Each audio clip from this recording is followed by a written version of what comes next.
पंजाब में आम इंतखाबात के लिए फंड्स की अदम फराहमी के मामले पर चीफ जस्टिस उमर अता बंदियाल ने अटॉर्नी जनरल और सेक्रेटरी खजाना को तलब कर लिया। चीफ जस्टिस पाकिस्तान ने 14 अप्रैल को सेक्रेटरी खजाना और अटॉर्नी जनरल समेत मुतल्लिका हुक्काम को अपने चैम्बर में तलब कर लिया है। सुप्रीम कोर्ट ने सेक्रेटरी खजाना और अटॉर्नी जनरल समेत गवर्नर स्टेट बैंक और सेक्रेटरी इलेक्शन कमीशन को भी नोटिस जारी कर दिया है। नोटिस में कहा गया है कि इलेक्शन कमीशन की रिपोर्ट के मुताबिक वफाकी हुकूमत ने फंड्स फराहम नहीं किए। पंजाब में इंतखाबात के लिए फंड्स की अदम फराहमी अदालती अहकामात की हुक्म अदूली है। सुप्रीम कोर्ट के नोटिस में कहा गया है कि अदालती हुक्म अदूली के नताइज कानून में वाज़े और सबके इल्म में हैं। तमाम अफसरान 14 अप्रैल को चीफ जस्टिस चैम्बर में पेश हों। इलेक्शन के लिए फंड्स की फराहमी तौहीन अदालत की कार्रवाई से ज़्यादा अहम है।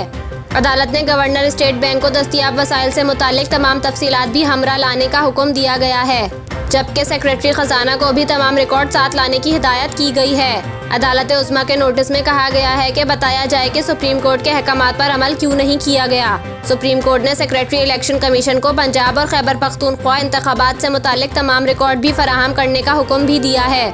याद रहे कि सुप्रीम कोर्ट ने पंजाब में 14 मई को इंतखाबात करवाने का हुक्म दे रखा है, जबकि वफाकी हुकूमत का मौक़िफ़ है कि 1 या 2 सूबों में पहले इलेक्शन नहीं हो सकते।